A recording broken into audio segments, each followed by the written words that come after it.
พ่อแม่พี่น้องศรัทธาสาธุชนญาติโยมแห่งครั้งหนึ่งทางสถานีวิทยุชุมชนของคณะสงฆ์อำเภอฝางและก็ยังได้ลิงก์ผ่านวิทยุคลื่นสีขาวไปหลายอำเภอหลายจังหวัดก็วันนี้เป็นวันพฤหัสบดีที่13เดือนมิถุนายนพุทธศักราช2562ซึ่งตรงกับเดือน9เหนือเดือน8ใต้ขึ้น11ค่ำวันนี้อากาศบรรยากาศที่เมืองฝางก็ครึ้มไปด้วยเมฆฟ้าฝนญาติโยมเมื่อคืนที่แล้วนี่ก็อาตมาภาพได้ไปพำนักพักจำวัดที่พระเจ้าหลวงบนดอยวัดพระธาตุศรีมหาโพธิ์ตโปธารามหรือพระธาตุม่อนปิ่นฝนก็ตกนะญาติโยมฝนตกลมก็มาก็ถามทั่วไปว่าบางที่บางแห่งก็ครึ้มบดายฝนก็หายไปเหี่ยเนี่ยญาติโยม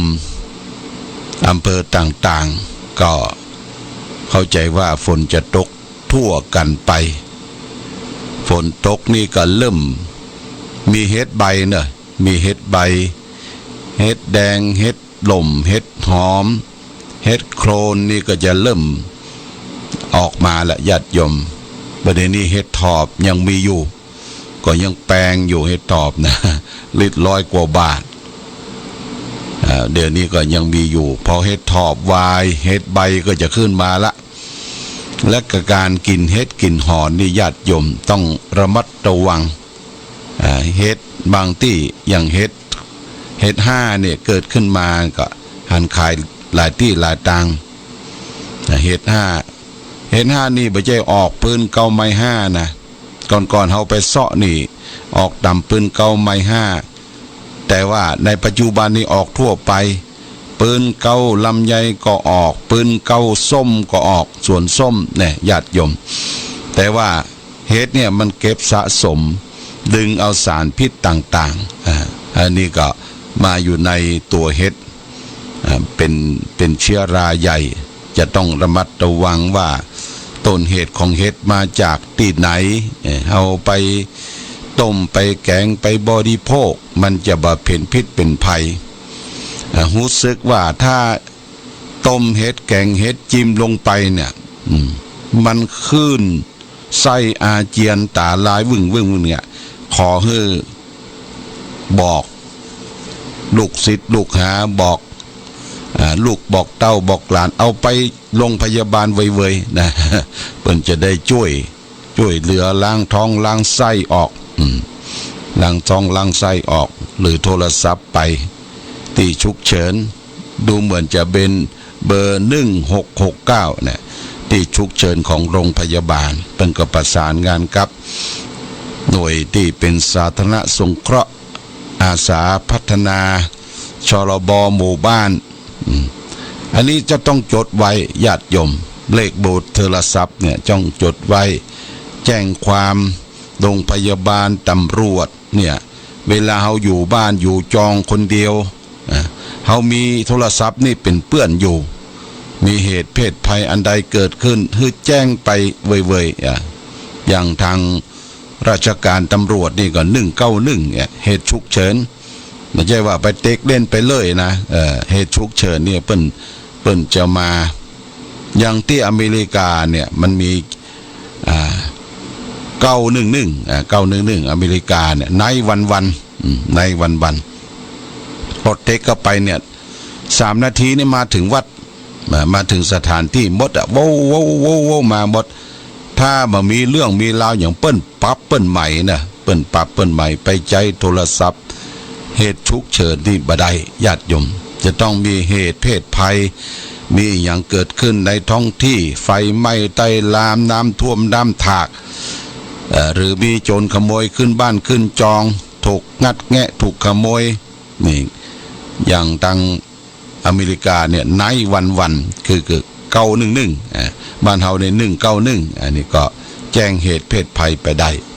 อันนี้ก็เท้าความว่าในช่วงนี้ฟ้าฝนตกลงมาทางส่วนกลางฝนตกลงมานักทางกรุงเทพนี่ก็พวกพลาสติกพวกอย่างไปอืดหูคลองส่งน้ำก็ตามมือน้ำเจิ่งน้ำนองการสัญจรไปมาก็เป็นที่ลำบากนี่ญาติโยมอันนี้เป็นเรื่องที่เขาแก้ไขได้ฝนตกน้ำนองอะไรอย่างต่างๆเขาเป็นมนุษย์เป็นผู้มีสติปัญญาอยู่อย่างใดในสิ่งแวดล้อมจะแก้ไข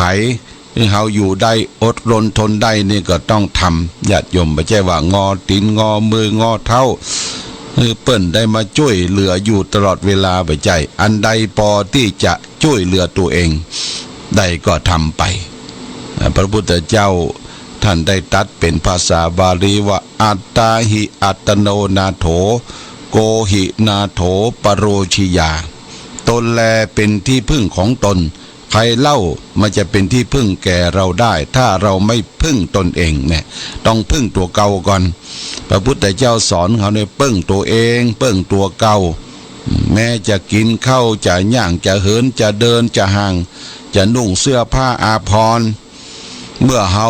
จ้างเฮาทำก็ทำด้วยตนเองเนี่ยการเคลื่อนไหวการทำด้วยตนเองนี่ญาติโยมมันเป็นการออกกำลังกายไปโดยออกกำลังกายอย่างเช้านี่พระพุทธเจ้าว่าไปรับอากาศปลอดโปร่งตุเจ้าประสงค์ออกรับบิณฑบาตสมบัติก็มอบเพื่อละ1 บาทเนี่ยสมบัตินี่มอบเพื่อแก่สาวกสังฆประสงค์1 บาทแต่ว่าขอเธออย่าได้พี่ขี้เกียจขี้ค้านเช้าตื่นมาเอาบิณฑบาตนุ่งห่มผ้าคลุม2 ไหล่เป็นปริมณฑลเอาบาตรเอาผ้าคลุมจีวรออกรับบิณฑบาตเดินด้วยอาการสำรวมญาติโยมเรียกว่าไปโปรดสัตว์ญาติโยมก็อยากจะได้ทำบุญสุนทานยกมือสากราบไหว้แต่ว่าการใส่บาตรนั้นญาติโยมถ้าเป็นการดีก็ควรที่จะมีโต๊ะมีตังเตรียมไว้ข้างๆโต๊ะตัง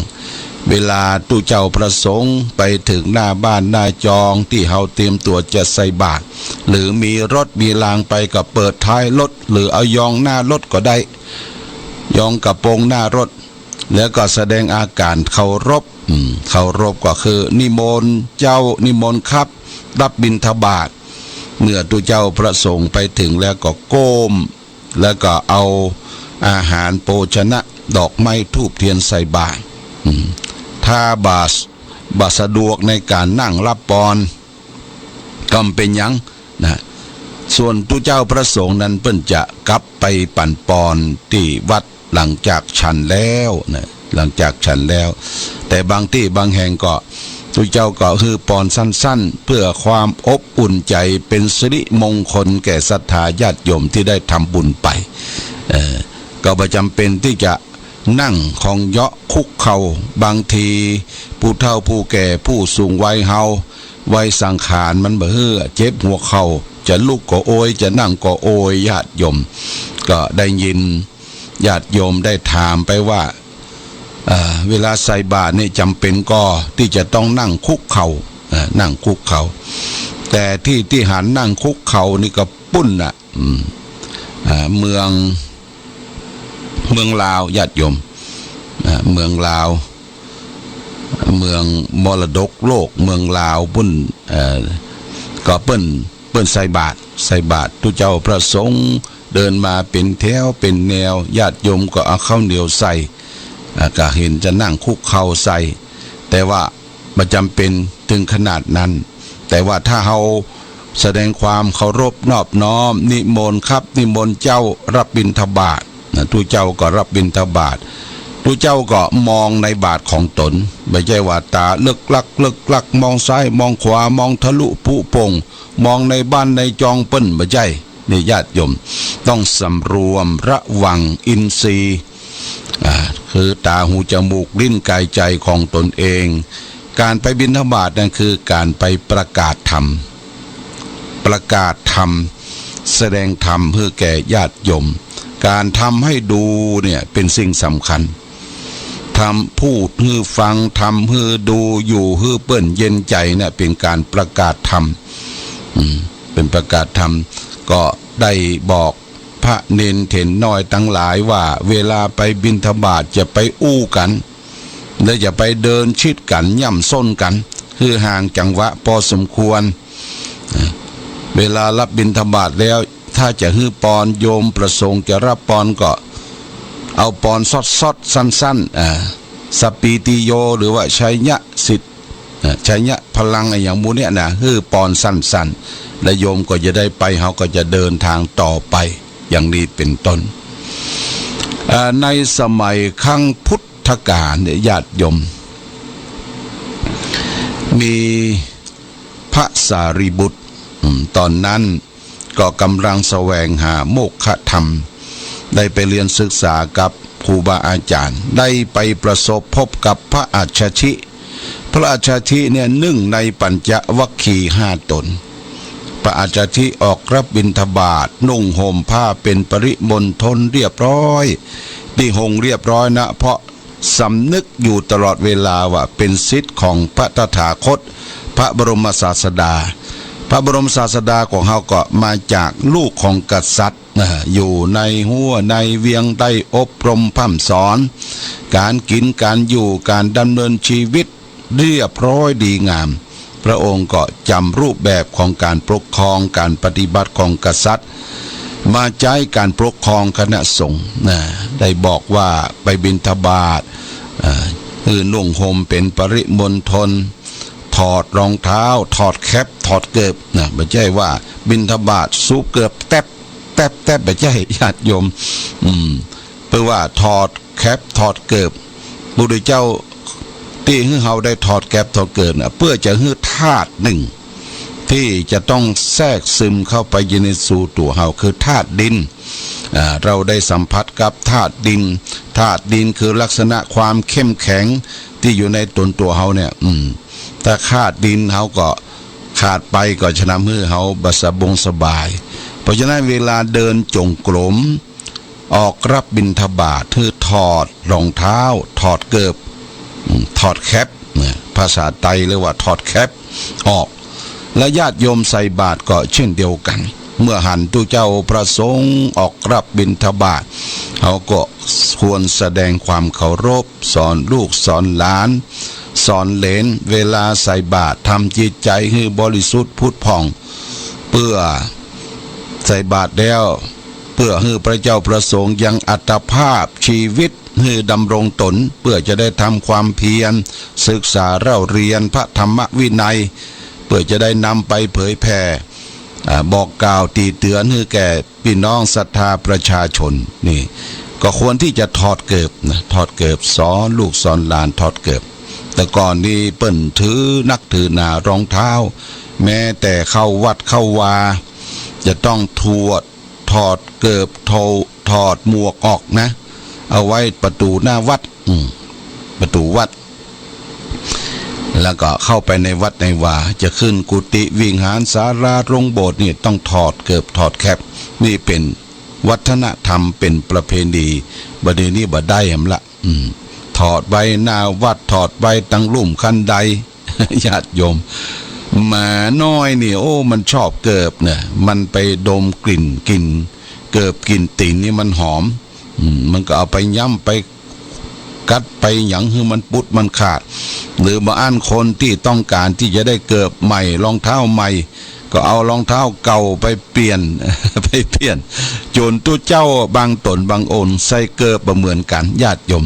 ใส่เกิบใส่รองเท้านี่เหมือนกันแต่ไปงานศพงานศาสตร์อย่างรองเท้าแตะเนี่ยนะบางทีก็เอามีดมาปาดตั้งโซนเนี่ยเหลือเกินเดียวเพราะมันหายบ่อยญาติโยมนอกจากนั้นก็เนี่ยไปแล้วก็รองเท้าคนละข้างญาติโยมเนี่ยอันนั้นสีเขียวอันนั้นสีขาวสีแดงเนี่ยเขาดึงเอาเลยมาคนละข้างแหละบางทีโอกาสไป งานสำคัญเนี่ยการพิธีการที่จะบ่ฮื้อเกิบหายมีวิธีอย่างหนึ่งคือคือถอดแล้วเอาไว้คนละตี้ญาติโยมห่างกันประมาณสัก2-3 เมตรเอาเพิกซ้ายไว้ที่นี่แล้วก็เตียวไว้เนาะเพิกขวาไว้ที่ปุ้นมันดึงหายเนอะแต่เขาต้องจำไว้เนี่ยจดจำไว้แต่บางที่บางแห่งนั้นเปิ้นก็จัดเป็นระเบียบเรียบร้อยอย่างวัดใหญ่ๆวัดดอยสุเทพวัดสำคัญเปิ้นแปลงห้านเกิบเป็นห้านเกิบที่เรียงเกิบรองเท้าไปถึงแล้วก็บ่หายแต่ก่อนนี้ที่วัดพระธาตุดอยสุเทพเนี่ยญาติโยมจะมีไก่ติ๊กเรียกว่าไก่ติ๊กไก่แสนรู้ไก่แสนรู้ถ้าไผ่ซุปเกิบรองเท้าขึ้นไปเนี่ยขาดสติขาดปัญญาบพิจารณาจะซุปรองเท้าขึ้นไปบนพระธาตุไก่ติ๊กตัวเนี่ยมันไล่ก็ไปซับหลังตีนว่ามันหู้โดยสัญชาตญาณว่ามนุษย์มาไหว้มาสักการะบูชาองค์พระธาตุบัดแสดงความเคารพในสถานที่เนี่ยแม้สัตว์เดรัจฉานเนี่ยมันก็มีจิตวิญญาณของมันว่ามนุษย์ควรที่จะทำอย่างนี้ถอดเท้าถอดลงเกิบเป็นที่ละอายในญาติโยมเนาะเป็นที่ละอายต่อสัตว์เดรัจฉานซึ่งเป็นสัตว์ชั้นต่ำมนุษย์เท่านี้เป็นสัตว์ชั้นสูงเป็นสัตว์ที่ประเสริฐเป็นผู้มีจิตใจสูงจิตใจประเสริฐเมื่อถึงมนุษย์แล้วญาติโยมคนเฮาที่จะได้เกิดมาเป็นมนุษย์เป็นคนเนี่ยมันยากที่เราได้เกิดเป็นมนุษย์เป็นคนเนี่ยเป็นบุญญาราภอันประเสริฐแล้วเหตุปัจจัยอันใดที่เราได้เกิดมาเป็นมนุษย์เป็นคนได้เมื่อชาติปังก่อนชาติปังก่อนนั้นเรามีศีล5บริสุทธิ์ศีล5นี่บริสุทธิ์บ่ไปฆ่าสัตว์บ่ไปเบียดเบียนสัตว์ข่มเหงคะเนงร้ายไผข้อ1นี่ก็บริสุทธิ์ข้อ2บ่ไปลักเล็กขโมยน้อยยิบฉวยโลภอำของบุคคลอื่นข้อ3บ่ไปผิดลูกผิดเมียล่วงละเมิดของรับของชอบใจของผู้ใดข้อที่4บ่ได้กล่าวมุสาวาทพูดเท็จหลอกลวงผู้ใดให้เกิดความหายนะความเสียหายข้อสุดท้ายบ่ได้ไปเสพของมึนเมาฮื้อเถิดฮื้อตา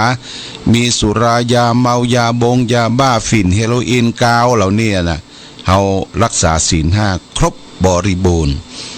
ศีล5เป็นรากฐานของความเป็นมนุษย์เป็นคนเป็นผู้มีจิตใจทรงจิตใจประเสริฐ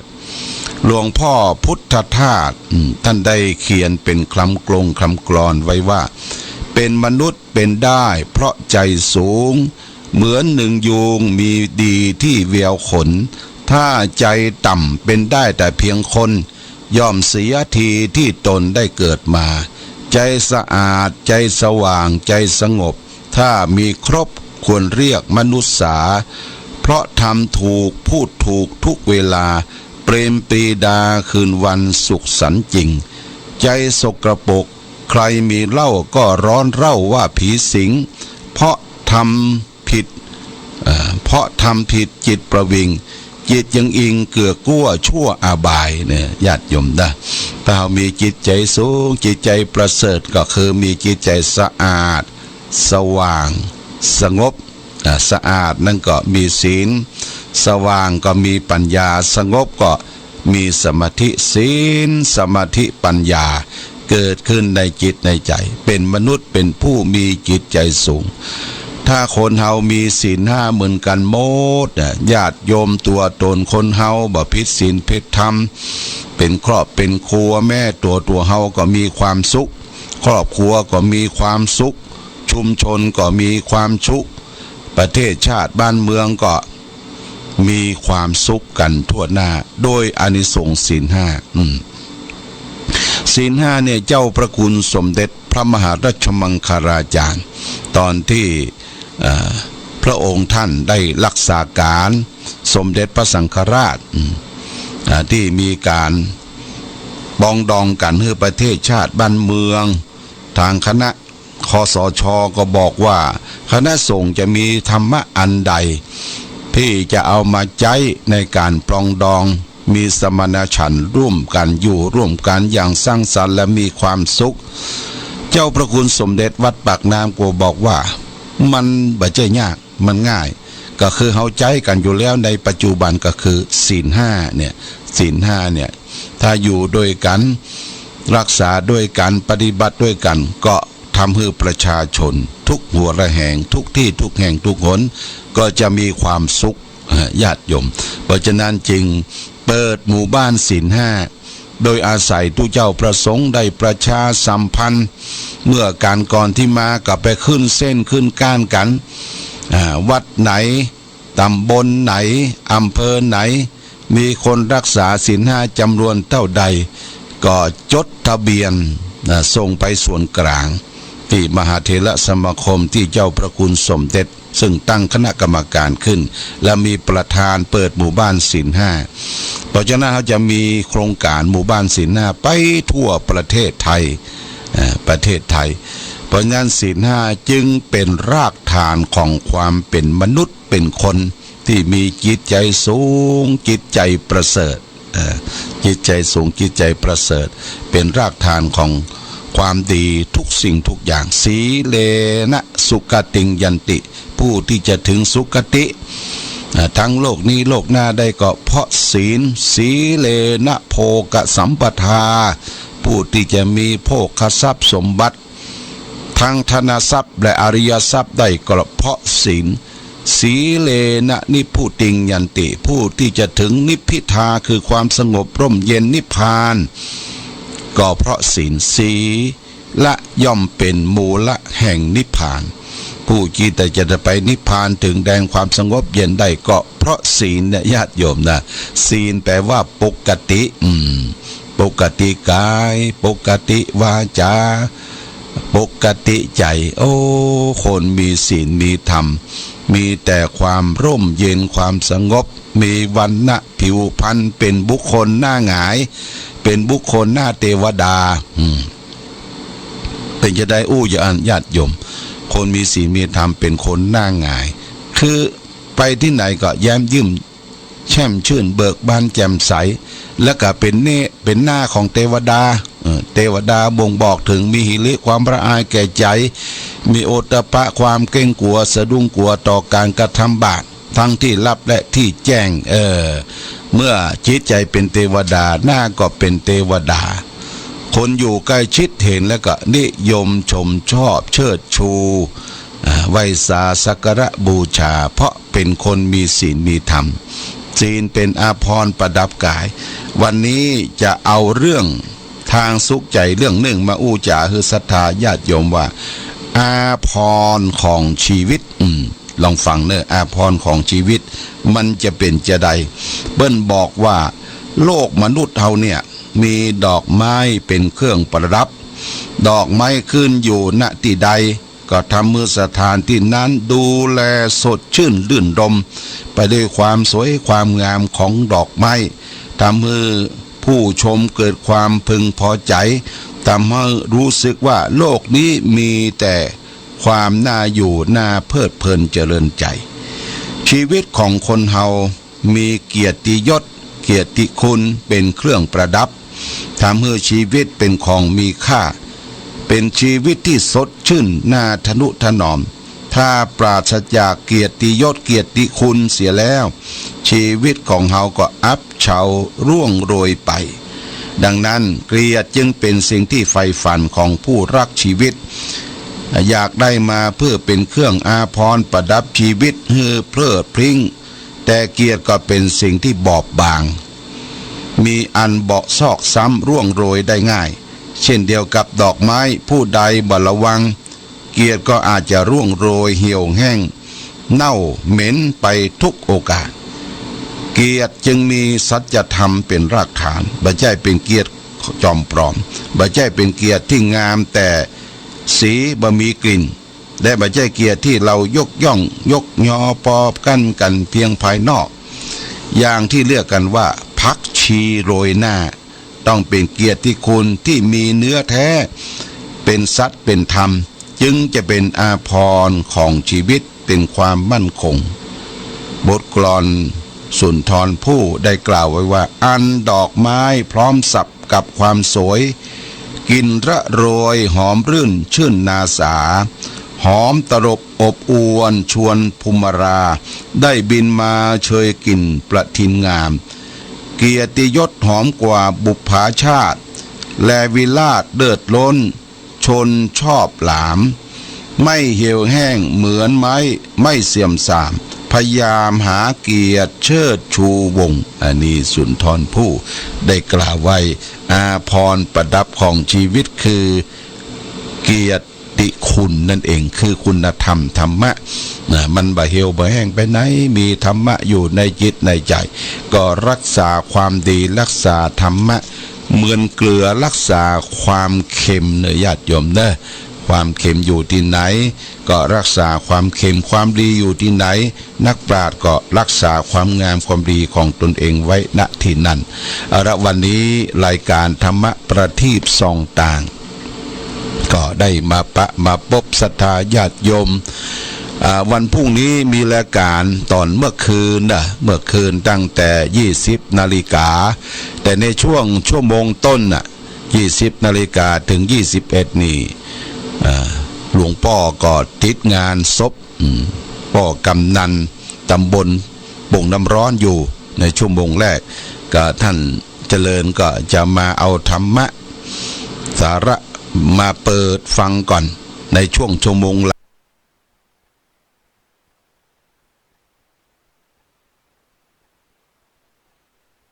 ธงชาติและเพลงชาติไทยเป็นสัญลักษณ์ของความเป็นไทย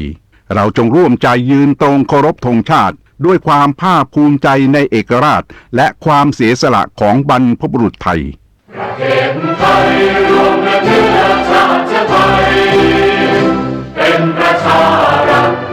ผ้าไทยของไทยทุกส่วนอยู่ดำรงคงไว้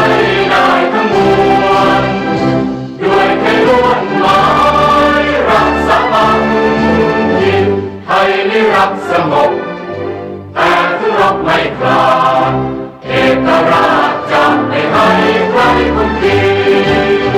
สละเลือดทุกอย่างเป็นชาติทะเลพลังประเทศชาติไทยต้องเวียนมีชัยชโย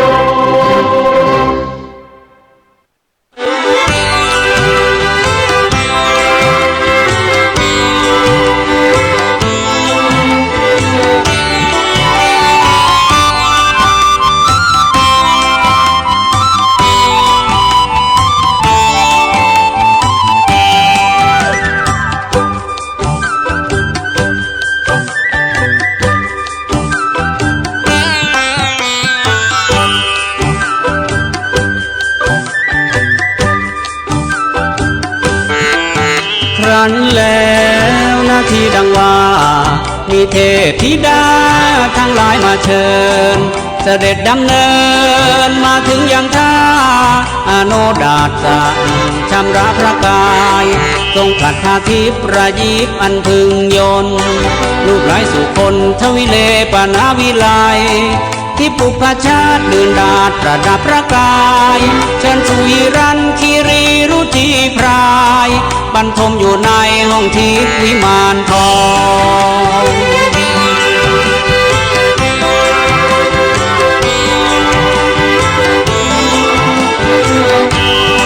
ใกล้ภูเขาเงินงามสง่ามีการจนาบันโคตรผุดพองเห็นช้างเผือกพลายหนึ่งนั้นเดินล่องลงมาสู่ห้องกันโลกวิมานเสวตกุญชรร้องโกนจะนาดอดุลช่วงจะบุญทารีที่เพิ่งจะบานส่งกลิ่นจะรุ่งหอมฟุ้งตลบแดนนานทำประทักษิณพระนางสามรอบครบครันแล้วเหมือนดุจพลันเข้าไปในพระอุทธร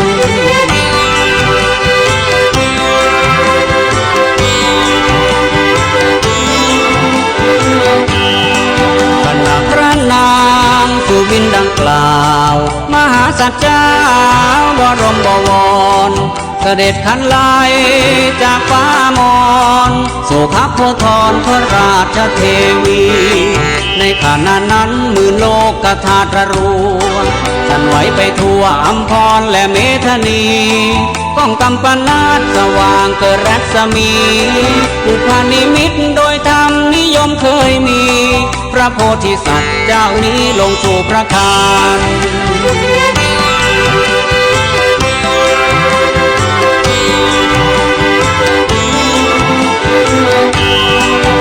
รุ่งเช้า